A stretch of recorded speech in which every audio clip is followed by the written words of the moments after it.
నమస్కారం, Shri Fiber news కి స్వాగతం. ముందుగా హెడ్లైన్స్. ముఖ్యమంత్రి చంద్రబాబు అధ్యక్షతన భేటీ అయిన ఏపీ కేబినెట్, పలు కీలక అంశాలపై చర్చ. జల్ జీవన్ మిషన్ రాష్ట్ర స్థాయి వర్క్షాప్ లో పాల్గొన్న డిప్యూటీ సీఎం పవన్ కళ్యాణ్, గత ప్రభుత్వ నిర్లక్ష్యం వల్ల ఈ పథకం సక్రమంగా అమలు కాలేదని వ్యాఖ్య. గొల్లపూడి బీసీ భవన్లో సివిల్ సర్వీస్ స్టడీ సెంటర్ను ప్రారంభించిన మంత్రి సవిత, మెగా జాబ్ పేరుతో జగన్ నిరుద్యోగులను దారుణంగా మోసం చేశారంటూ ఆగ్రహం. ఇక డీటెయిల్స్ చూస్తే, రాజధాని అమరావతిలో చేపట్టవలసిన పనులతో సహా వివిధ అంశాలపై రాష్ట్ర కేబినెట్ చర్చించి నిర్ణయం తీసుకోనుంది. ఉదయం 11 గంటలకు సీఎం చంద్రబాబు అధ్యక్షతన రాష్ట్ర మంత్రివర్గం సమావేశం అయ్యింది. సిఆర్డీఏ అథారిటీ సమావేశంలో ఆమోదం తెలిపిన 24,276 కోట్ల పనులకు మంత్రివర్గం ఆమోదం తెలియచేయనుంది. ముఖ్యమంత్రి చంద్రబాబు అధ్యక్షతన ఏపీ కేబినెట్ భేటీ అయ్యింది. వివిధ పరిశ్రమలకు భూ కేటాయింపులకు కేబినెట్ ఆమోదించే అవకాశం ఉంది. వివిధ ప్రభుత్వ శాఖలు ప్రతిపాదించిన అంశాలను మంత్రివర్గంలో చర్చించనున్నారు. రాజధాని నిర్మాణం కోసం సిఆర్డీఏ అథారిటీ సమావేశంలో ఆమోదం తెలిపిన ట్రక్ రోడ్లు, లేఅవుట్లలో మౌలిక వసతులు కల్పన, ఐకానిక్ బిల్డింగ్లకు సంబంధించి మొత్తం 24,276 కోట్ల పనులకు పాలనాపరమైన ఆమోదం కోసం మంత్రివర్గం ముందుకు రానుంది. ఇందులో భాగంగా 103 ఎకరాల్లో 11.22 లక్షల చదరపు అడుగుల విస్తీర్ణంలో నిర్మించే అసెంబ్లీ భవనం నిర్మాణానికి అనుమతులు ఇవ్వనున్నారు. అసెంబ్లీ సమావేశాలు లేనప్పుడు ప్రజలకు ప్రవేశం కల్పించి టవర్ పై నుంచి సిటీ మొత్తం చూసేలా అసెంబ్లీ భవన నిర్మాణం చేయనున్నారు. రాజధానిలోని గవర్నమెంట్ సిటీలో 20,32,000 చదరపు అడుగుల విస్తీర్ణంలో 42.3 ఎకరాల్లో నిర్మించే హైకోర్టు భవన నిర్మాణం కూడా మంత్రివర్గం ఆమోదం కోసం రానుంది. నీరు ఎంత ఎక్కువ తాగితే అంత మంచిది అంటున్నారని, నీరు దొరకని సమయాల్లో మనకు ఆ విలువ ఏమిటో తెలుస్తుంది అని డిప్యూటీ సీఎం పవన్ కళ్యాణ్ అన్నారు. పొలిటికల్ గా ఆకాశం అంతా పందిరి వేస్తాం అన్నట్లుగా హామీలు ఇస్తామని, కానీ ఆచరణలో ఎన్నో సవాళ్లు ఎదుర్కోవాల్సి ఉందన్నారు. కూటమి ప్రభుత్వం వచ్చిన తరువాత మోడీ కలను మరింత సహకారం చేసేలా అడుగులు వేస్తున్నామన్నారు. జల్ జీవన్ మిషన్ అమలుపై రాష్ట్ర స్థాయి వర్క్షాప్ బందర్ రోడ్లోని ఓ హోటల్లో జరిగింది. ఉప ముఖ్యమంత్రి పవన్ కళ్యాణ్ ఈ వర్క్షాప్ను ప్రారంభించారు. అనంతరం పవన్ కళ్యాణ్ మాట్లాడుతూ, జల్ జీవన్ మిషన్ ద్వారా ప్రతి ఇంటికి నాణ్యమైన మంచినీరు అందించాలి అనేదే లక్ష్యమన్నారు. 2024 నాటికి మరింత బలోపేతం చేసి రోజు నీటి సరఫరా చేయాలి అన్నారు. 55 లీటర్ల ఒక మనిషికి ఇచ్చేలా కార్యాచరణ రూపొందించామని తెలిపారు. కూటమి ప్రభుత్వం వచ్చాక మోడీ కలను మరింత సహకారం చేసేలా అడుగులు వేస్తున్నామన్నారు. నీటి సరఫరాలో వచ్చే ఇబ్బందులు గుర్తించి పరిష్కారం చూస్తున్నామని, అమృతధార ద్వారా లోపాలు, ఇబ్బందులు సరిచేసి మంచినీటిని అందిస్తామన్నారు. రాజకీయంగా ఆకాశమంతా పందిరి వేస్తాం అన్నట్లుగా హామీలు ఇస్తామని, కానీ ఆచరణలో ఎన్నో సవాళ్లు ఎదుర్కోవాల్సి ఉందన్నారు. తాను ఈ శాఖ మంత్రిగా రివ్యూ చేస్తే అనేక లోపాలు తెలిసాయన్నారు. ఈ పథకం అమలుకు ఒక్కొక్క రాష్ట్రం ఒక్కో విధంగా 1,00,000 కోట్ల నుంచి 30,000 కోట్ల వరకు అడిగారు. కేరళ 46,000 కోట్లు అడిగితే మన ఏపీ మాత్రం 26,000 కోట్లు అడిగిందన్నారు. మన రాష్ట్రం వాటా కూడా గత ప్రభుత్వం ఇవ్వకపోవడం వల్ల జల్ జీవన్ మిషన్ అమలు కాలేదన్నారు. గత ప్రభుత్వ నిర్లక్ష్యం వల్ల 4,000 కోట్లను సద్వినియోగం చేయలేకపోయిందన్నారు. కేంద్ర ప్రభుత్వ నిబంధనలకు విరుద్ధంగా పనిచేశారు అని విమర్శించారు. 2024కి దీన్ని మరింత బలోపేతం చేయాలని, ఇప్పుడు దాకా జల్ జీవన్ మిషన్ కేవలం నీటిని అందించడం దాని వరకే అంతవరకు పరిమితమైంది. గౌరవ ప్రధానమంత్రి శ్రీ నరేంద్ర మోదీ గారి కల ఇది కనీసం రోజుకి ఒక 55 లీటర్లు నీళ్లు సగటున మనిషికి ఇవ్వాలి అని, అది కూడా పరిశుభ్రమైన నీరు ఇవ్వాలి అనేది అల్టిమేట్ గోల్. ఏంటంటే జల్ జీవన్ మిషన్కి సంబంధించి నిరంతరం నీటి సరఫరా ఉండాలి ప్రతి ఒక్కరికి అనేది ఆకాంక్ష, ఆశయం. దాంట్లో కనీసం ముందస్తుగా కనీసం 55 లీటర్లు కనీసం ఇవ్వాలి అనేది ఆకాంక్షతోటి స్టార్ట్ అయింది. ఇప్పుడు ఈ అమృతధార ఈ వర్క్షాప్ని ఎందుకు అమృతధార అని పెట్టాము Jal Jeevan mission revamp programme కింద అనుకుంటే, ఒకటి చాలాసార్లు పొలిటికల్గా మేము వెళ్తున్నప్పుడు చాలా ఆకాశం అంత ప్రామిసులు చేస్తూ ఉంటాం, ఆకాశాన్ని తీసుకొచ్చి పందిరేస్తూ ఉంటాం, ఇవన్నీ చేస్తూ ఉంటాయి. కానీ ఇలాంటి సందర్భంలో 2008లో ఆదిలాబాద్లోని ఒక తాండాలో పాపం అనేక మంది, చాలామంది నలిగి బాధలను అర్థం చేసుకుని దానికి ఒక పరిష్కార మార్గం, చాలామంది శ్రమ ఎప్పటికప్పుడు చేసుకుంటూ వచ్చారు. నేను రివ్యూ చేసిన తర్వాత పంచాయతీరాజ్ శాఖ రివ్యూస్లో జేజేఎంది చాలా కీలకంగా అనిపించింది.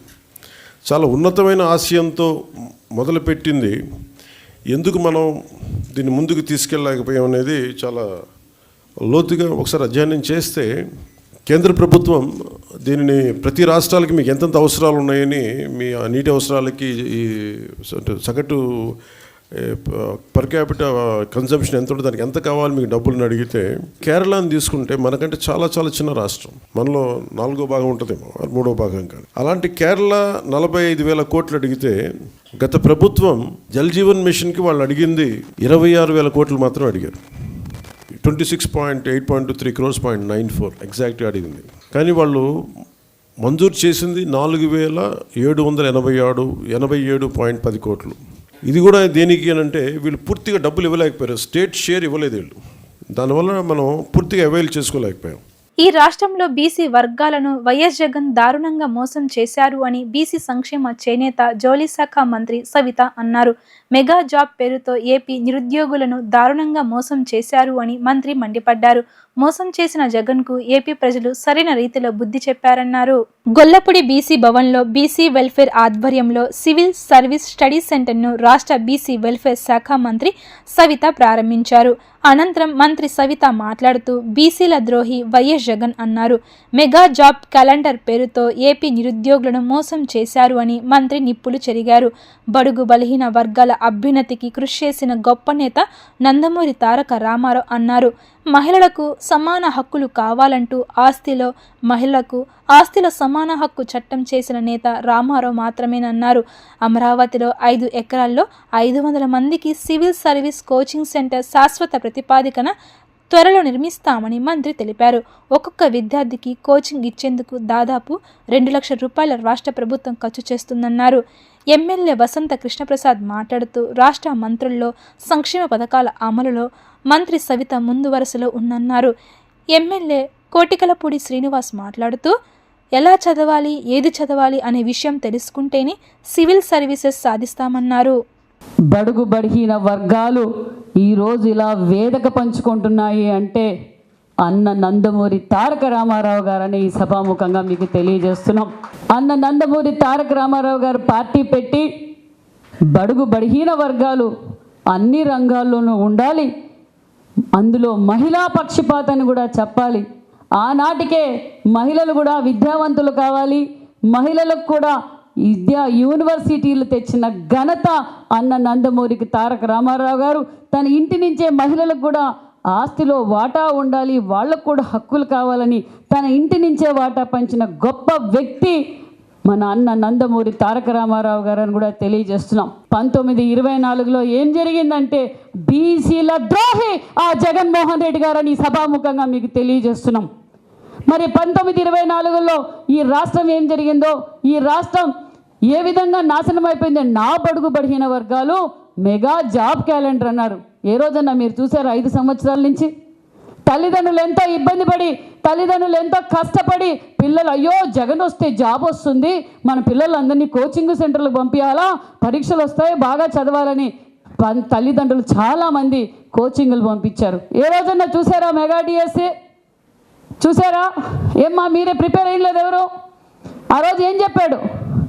జగా జాబ్ క్యాలెండర్, జగా జాబ్ క్యాలెండర్ కాదు, ఆ ఫ్యాన్కి వేసినందుకు ఊరేసుకోవాల్సిన పరిస్థితి వచ్చింది. ఒక పక్క పరిశ్రమలు లేవు, ఒక పక్క ఉద్యోగాలు లేవు, రైతాంగం నాశనం అయిపోయింది. పిల్లలు లాస్ట్కి చాలా చోట్ల ఇబ్బంది పడుతూ, తల్లిదండ్రులు ఇబ్బంది పడలేక చేతనైనంతమంది పనులు చేసుకున్నారు, కొంతమంది ఇతర రాష్ట్రాలకు కూడా వలసిపోయారు. మరి మన అధికారం రాగానే ముఖ్యమంత్రి గారి దృష్టికి తీసుకెళ్ళాం.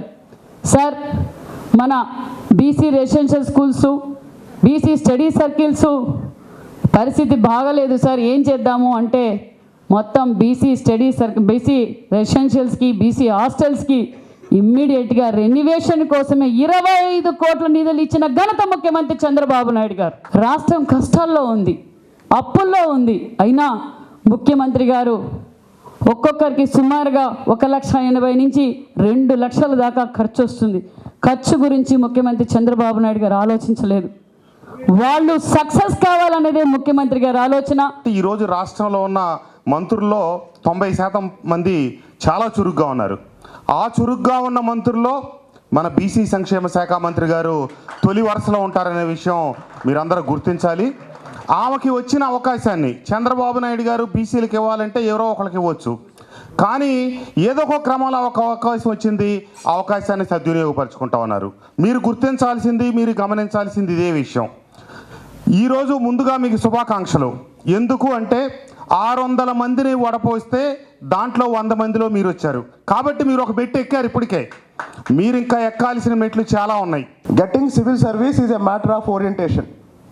What is orientation? What to study, how to study. What to study, how to study. Without getting this orientation, even if you join in Waziram, if you go to Delhi, you have to pay around 3 lakhs fees and monthly 30,000 monthly expenditure. For 2 years nearly you have to spend 10 lakhs. Without orientation, even if you go to Delhi or Hyderabad or Bangalore or Chennai for any study circle, even after 5 years of preparation, there will not be any result.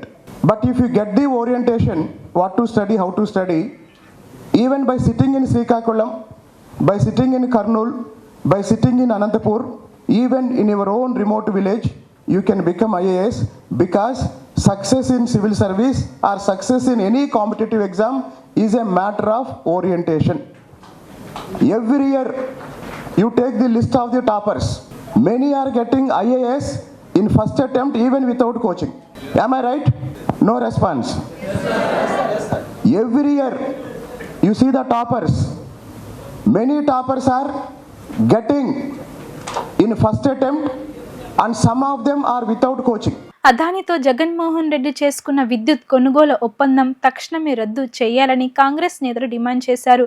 అక్రమ deal వల్ల 25 ఏళ్ల పాటు ఆంధ్ర రాష్ట్ర ప్రజలపై 1.5 లక్షల కోట్ల రూపాయల భారం పడే ప్రమాదం ఉన్నందున ఈ డీల్ రద్దు చేయాలి అన్నారు. విద్యుత్ కొనుగోలు ఒప్పందం తక్షణమే రద్దు చేయాలని చలో రాజ్భవన్కు పిలుపునిచ్చిన కాంగ్రెస్ నేతలను ఆంధ్రరత్న భవన్ వద్ద పోలీసులు బలవంతంగా అరెస్ట్ చేసి గవర్నర్ పేట సహా పలు స్టేషన్లకు తరలించారు.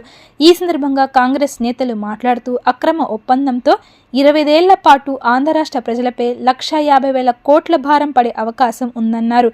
వెంటనే ఈ డీల్ రద్దు చేయాలని కాంగ్రెస్ నేతలు నరహరిశెట్టి నరసింహారావు, కొనకొండ శివాజీ రాష్ట్ర ప్రభుత్వాన్ని డిమాండ్ చేశారు. గత ప్రభుత్వాలు అదానితో ఏర్పాటు చేసుకున్న ఒప్పందాలను ప్రస్తుత కూటమి ప్రభుత్వం రద్దు చేయాలని కోరారు. ప్రజలపై విద్యుత్ భారాలు పడకుండా చర్యలు చేపట్టాలి అని వారు డిమాండ్ చేశారు. ఈరోజు దేశ ప్రధాని నరేంద్ర మోడీ గారు ప్రధానమంత్రి 10 సంవత్సరాలు దాటి 11వ సంవత్సరంలో ఆయన పాలన చేస్తున్నాడు. దేశంలో భూభాగమైనటువంటి ఇవాళ మణిపూర్లో జరిగేటటువంటి మానవ హోమం, ప్రజాస్వామ్య హక్కులు కాలరాయటం, రాజ్యాంగ హక్కులను కాలరాయటం, అక్కడ ప్రజలకు మానవ ప్రాణాలకి రక్షణ లేనటువంటి స్థితిలో ఒక దేశ ప్రధానిగా ఉండి ఇవాళ కూడా ఆయన వెళ్ళి మణిపూర్లో సందర్శించలేదంటే ఆయన ప్రధానిగా అనర్హుడు. తక్షణం మోడీ రాజీనామా చేయాలని కాంగ్రెస్ పార్టీకి మేము డిమాండ్ చేస్తున్నాం. అలాగే వాళ్ళ ఆయనకు అత్యంత స్నేహితుడు పరంగా చెప్పాలంటే మోడీ గారికి మామూలుగా అదాని గారికి మోడీ గారి బినామీ. ఇవాళ అదాని గారి యొక్క కుంభకోణాలు మన భారతదేశ ఎల్లలు దాటి అమెరికా దర్యాప్తు సంస్థలు ఆయన నేరస్తులని చెప్పింది, కానీ ఇవాళ వరకు ప్రధాని గారు నోరు మెదపడు, ఆయన అరెస్ట్ చేయమని చెప్పడు. ఇవాళ దేశ సంపద అంతా కూడా కార్పొరేట్ సంస్థలు దారదత్తం చేస్తున్నాడు. అదాని అంబానీలు ఒకప్పుడు సామాన్య పారిశ్రామికవేత్తలుగా ఉండేవాళ్ళు ఇవాళ ప్రపంచ కుబేర్ల దృష్టిలో ఏమిదో ప్లేస్లోకి వెళ్ళిపోయాడు అదాని. ఇదే మీరు ఈ దేశానికి ఇచ్చేది అని మేము అడుగుతున్నాం. దీని మీద పార్లమెంటు జాయింట్ కమిటీ వేయాలని కాంగ్రెస్ పార్టీ డిమాండ్ చేస్తున్నాం. రాజ్యాంగ హక్కులను రక్షించాలి. ఏదైతే వాళ్ళ అదానికి మీరు ఒప్పందాలు చేసుకున్నారో ఒప్పందాలను రద్దు చేయాలి. తక్షణం ఆయన అరెస్ట్ చేయాలి. మీరు అదాని గురించి అలాగే మణిపూర్ రాష్ట్రంలో జరిగే హింస సంఘటన గురించి తక్షణం మీరు నోరు విప్పాలి. ఇవ్వకపోతే ప్రధాని పదవికి మీరు రాజీనామా చేయాలి. అది కాంగ్రెస్ పార్టీ స్టాండ్. ఇవాళ పార్లమెంట్లో ప్రజాస్వామ్య హక్కుల్ని కాలు రాస్తా ఇవాళ విపక్షాలు చేసేటటువంటి ఒక్క సూచన కూడా తీసుకోకుండా నెహ్రూ గారిని, ఇందిరాగాంధీ గారిని, లాల్ బహదూర్ శాస్త్రి గారిని, మన్మోహన్ సింగ్ గారిని, వరుసనే రాజీవ్ గాంధీ గారిని విమర్శ చేస్తున్నామంటే మీ తప్పులు కప్పించుకోవటం. కానీ మోడీ గారిని మేము పరోక్షంగా హెచ్చరిస్తున్నాం. ఇప్పుడు కానీ మీ స్టాండ్ మార్చుకోండి, లేదా మీ గుండెలో రాహుల్ గాంధీ గారు నిద్రపోతారు. ఈ దేశ ప్రజల ఆస్తులు మీరు అమ్మేస్తున్నారు. ఆనాడేం చెప్పారు, దగ్గర ముందు స్విస్ బ్యాంకులో డబ్బుతో తీసుకొచ్చి మీ వేరేస్తానన్నావు. ఇవాళ ఈ దేశాన్ని ఇతర పారిశ్రామికవేత్తలకి మీరు అమ్మేస్తున్నారు, అదానికి అంబానికి. దీని మీద మేము ప్రజా కురుక్షేత్రంలో పోరాట చేస్తాం. మమ్మల్ని అక్రమంగా అరెస్ట్ చేసి ఇక్కడ తీసుకొచ్చిన ఈ ఉద్యమం ఆగదని కూడా మీ ద్వారా మోడీ గారిని హెచ్చరిస్తాం. రాష్ట్రంలో ఇన్వెస్ట్మెంట్ ట్రాకర్ అనే డిజిటల్ ప్లాట్ఫామ్ ద్వారా నిరంతర పర్యవేక్షణతో సకాలంలో పరిశ్రమలు ఏర్పాటయ్యే విధంగా కృషి చేయనున్నట్లు ప్రభుత్వ ప్రధాన కార్యదర్శి నీరబ్ కుమార్ ప్రసాద్ తెలిపారు. సచివాలయంలో వివిధ అంశాలపై సీఎస్ సమీక్షించారు. పరిశ్రమల ఏర్పాటులో డిపిఆర్ స్థాయి నుంచి ప్రత్యేక ఇన్వెస్ట్మెంట్ ట్రాకర్ అనేది ఒక సమర్థవంతమైన డిజిటల్ ప్లాట్ఫామ్ అని, దీని ద్వారా రాష్ట్రంలో వివిధ విభాగాల ద్వారా ఏర్పాటవుతున్న ప్రాజెక్టులను ట్రాక్ చేయడం, ఎక్కడైనా వాటి ఏర్పాట్లలో అడ్డంకులుంటే సకాలంలో గుర్తించి పరిష్కరించడానికి ఈ విధానం ఎంతోగానో దోహదపడుతుందని తెలిపారు. వైసీపీ ఎంపీ విజయసాయిరెడ్డి వ్యక్తిగత ప్రవర్తనపై అనేక ఆరోపణలు వచ్చిన నేపథ్యంలో ఇప్పటికైనా ఆయన తన సత్యశీలతను నిరూపించుకోవాలి అని టీడీపీ ప్రధాన కార్యదర్శి వల్లరామయ్య సూచించారు. దీనిలో నిజనిజాలు తేలే వరకు ఆయన ఎంపీ పదవికి రాజీనామా చేయాలన్నారు. టీడీపీ కేంద్ర కార్యాలయంలో ఏర్పాటు చేసిన విలేకరుల సమావేశంలో టీడీపీ నేత వర్ల రామయ్య మాట్లాడుతూ, మదన్ మోహన్ అనే కేంద్ర ప్రభుత్వ ఉద్యోగి తన భార్యకు పుట్టిన బిడ్డకు విజయసాయిరెడ్డి తండ్రి అని ఆరోపించారు. ఆ బిడ్డకు తండ్రి ఎవరో తేల్చడానికి విజయసాయిరెడ్డికి DNA పరీక్ష నిర్వహించాలి అని కూడా కోరారు. 1500 కోట్ల దేవాదాయ భూములు అక్రమణ వ్యవహారం కూడా ఇందులో ముడిపడి ఉందని ఆరోపణలు వస్తున్నాయి. ఈ ఆరోపణలపై విజయసాయి ఎందుకు నోరు తెరవడం లేదు? ఆయనను వైసీపీ అధిష్టానం సస్పెండ్ చేయాలి అని ఆయన డిమాండ్ చేశారు. నేను అడుగుతున్నాను, ఈ రోజున కలంజిరి మదన్ మోహన్, ఇతను ఒక స్టేట్ సెంట్రల్ గవర్నమెంట్ ఆఫీసర్. ఇతను ఫిర్యాదు చేస్తూ ఉన్నాడు, ఆరోపణలు చేస్తూ ఉన్నాడు మీ మీద. అతను కుటుంబాన్ని మీరు చిన్నాభిన్నం చేశాడని చెబుతున్నారు ఆయన. అతని భార్యను, ఐఎమ్ సారీ అమ్మా, మీరేమనుకోవద్దు, మహిళలు కూడా, అతని భార్యని మీరు లోబరుచుకున్నారని, దాని ద్వారా తద్వారా మీ అసాంఘిక లేకపోతే అనైతిక కలయిక ద్వారా ఒక బిడ్డ కూడా పుట్టారని చెప్పి అతను భర్త, వేరే వాళ్ళు ఇందాక ఎవరు అడుగుతున్నారు, మన వాళ్ళు ఎవరు అంటున్నారు, ఆమె రిపోర్ట్ చేయాలి. ఆమె కదా భర్త కూడా చేయొచ్చండి ఇందులో, ఎందుకంటే షీ స్టిల్ వెడ్డెడ్ వైఫ్ అని, విడాకులు ఇవ్వలేదు. ఆయన ఏమంటున్నారు, మిమ్మల్ని వేలు పెట్టి చూపిస్తున్నాడు. మీరు పార్లమెంటు మెంబర్గా కొనసాగే నైతిక హక్కు ఉందా మిస్టర్ విజయసాయిరెడ్డి? పార్లమెంటు మెంబర్గా ఒక్క నిమిషమైనా కొనసాగే నైతిక హక్కు మీకు ఉన్నదా? అసలు మీరే పార్లమెంటులో మీరు ఎందుకు ఒక విచారణ కోరరు? మీరు నా మీద ఇటువంటి ఆరోపణలు వచ్చాయి, నా DNA టెస్ట్ అడుగుతున్నారు, ఆ బిడ్డకు DNA టెస్ట్ చేయమంటున్నారు. చాలా సీరియస్ ఎలిగేషన్ ఇది. అది జరిగేంత వరకు కూడా నేను పార్లమెంటుకు రాజీనామా చేస్తా, పార్లమెంటు బయటే ఉంటాను, నేను నిర్దోషం తేలిన తర్వాతే పార్లమెంటుకు వస్తానని మీరు ఎందుకంటారు? అసలు మీరు ఎందుకు రాజీనామా చేయరు? పార్లమెంటు మెంబర్గా మీరు ఎందుకు రాజీనామా చేయరు? నోటికి వచ్చినట్టు మాట్లాడతారే, మా చంద్రబాబు గారి మీద, మా లోకేష్ బాబు గారి మీద నోటికి వచ్చినట్టు మాట్లాడతారే. దొంగకు తేలిగుట్టినట్టు కూర్చుంటారా? మీ మీద ఆరోపణలు వస్తాయి, దొంగకు తేలిగుట్టినట్లు. మీ పార్టీ అధ్యక్షుడు జగన్మోహన్ రెడ్డి గారు మీరేం చేస్తున్నారండి? మీ పార్టీ నాయకుడి మీద ఇంత ఆరోపణలు వస్తుంటే మీరెందుకు మీరు పార్టీ నుంచి సస్పెండ్ చేయరా అని మీరు అడగరా? ఇతని మీద ఎంక్వైరీ చేయండి, ఇతను తప్పుడోడా మంచివాడా తేల్చండి అని మీరు అడగరా? As president of the party గమ్మున కూర్చుంటారా? నిమ్మకి నీరెత్తిన కూర్చుంటారా? అదే ఎదుటివాడి మీద అయితే పరుగులు ఉద్దిస్తారా? ఇది ఎక్కడ న్యాయం? ఒక ఆదివాసీ కుటుంబాన్ని నాశనం చేసినాడండి ఇతను. ఒక ఎస్టీ కుటుంబాన్ని ఈ ఎంపీ ఆ మదన్ మోహన్ చెప్పిన స్టేట్మెంట్ ప్రకారం కుటుంబాన్ని నాశనం చేశాడు. ముఖ్యమంత్రి నారా చంద్రబాబు నాయుడు ఆదేశాల మేరకు భవానీలు ఎక్కడ ఇబ్బంది పడకుండా ఉండేందుకు ప్రగడ్బందీ చర్యలు తీసుకుంటున్నామని కలెక్టర్ లక్ష్మీ షా వివరించారు. కాలినడకన వచ్చే భవానీలకు హోల్డింగ్ ఏరియాలను ఏర్పాటు చేశామని ఆయన వివరించారు. భవానీ దీక్షల విరమణ నేపథ్యంలో జరుగుతున్న ఏర్పాట్లలో భాగంగా ఇంజనీరింగ్ విభాగం అధికారుల పనితీరుపై ఎన్టీఆర్ జిల్లా కలెక్టర్ జి లక్ష్మీసా అసంతృప్తి వ్యక్తం చేశారు. ఒక్క భవానీకి గీత పడినా ఊరుకోనంటూ ఇంజనీరింగ్ విభాగం అధికారులపై జిల్లా కలెక్టర్ ఆగ్రహం వ్యక్తం చేశారు. ఈ సందర్భంగా ఆయా శాఖ అధికారులకు కీలక సూచనలు చేశారు. ఈ సందర్భంగా జిల్లా కలెక్టర్ మాట్లాడుతూ, విజయవాడ మున్సిపల్ కార్పొరేషన్ ఎదురుగా ఉన్న ఖాళీ స్థలంలో హోల్డింగ్ ఏరియాలను ఏర్పాటు చేశామన్నారు. వారి కోసం ప్రత్యేకంగా వాష్రూమ్స్తో పాటు టాయిలెట్స్ సైతం సిద్ధం చేశామన్నారు. ముఖ్యమంత్రి నారా చంద్రబాబు నాయుడు ఆదేశాల మేరకు భవానీలు ఎక్కడ ఇబ్బంది పడకుండా ఉండేందుకు పగడ్బందీ చర్యలు తీసుకుంటున్నామని వివరించారు. కాలినడకన వచ్చే భవానీలకు హోల్డింగ్ ఏరియాలను ఏర్పాటు చేశామని వివరించారు. విజయవాడలో దుర్గమ్మ వారి భవానీ దీక్షల విరమణ ఏదైతే సందర్భంగా 21 తారీఖు నుంచి 25వ తారీఖు వరకు జరిగే భవానీ దీక్షల విరమణ కార్యక్రమానికి ఏర్పాట్లు చూడడం జరుగుతూ ఉంది. దీంట్లో జిల్లాలో మీకు తెలిసే ఉంది, ఇక్కడ దుర్గాగుడి పాపులర్ టెంపుల్, ఇక్కడ ఉన్న అధికారులు అలాగే పోలీస్ సిబ్బంది అలాగే జిల్లా యంత్రాంగంతో కలిపి ఈ యొక్క కార్యక్రమాన్ని విజయవంతంగా ఎక్కడ ఏమి లోటుపాట్లు లేకుండా ప్రాపర్గా తయారీ చేసి చేయడానికి జరుగుతూ ఉంది. ఈసారి అంచనా వచ్చి 6 లక్షల వరకు వచ్చే అవకాశం ఉంది అని అంచనాలు ఉన్నాయి. దీనికి తగ్గట్టుగా సరిపోయే ఏర్పాట్లు ఉన్నాయా లేదా, ఇక్కడ స్నానం జాన్ కానీ అక్కడ క్యూ లైన్స్ కానీ ఇవన్నీ ఏర్పాటు ఆల్రెడీ ముమ్మరంగా జరుగుతూ ఉన్నాయి.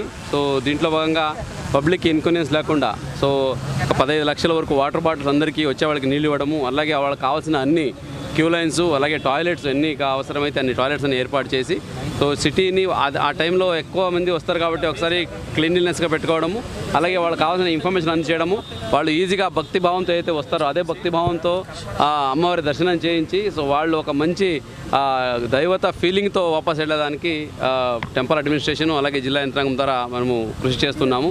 దీనికి పబ్లిక్ రిక్వెస్ట్ ఏంటంటే వస్తున్నప్పుడు ఎక్కడికక్కడ సైన్ బోర్డ్స్ ఉంటాయి, హెల్ప్ డెస్క్ ఉంటాయి, మీకు కావాల్సిన అన్ని సదుపాయాలు కూడా ఉంటాయి. దాన్ని కొంచెం పేషెన్స్గా అన్నీ వాడుకుంటూ నెమ్మదిగా వచ్చి దైవత అయిపోయిన తర్వాత వెళ్ళండి.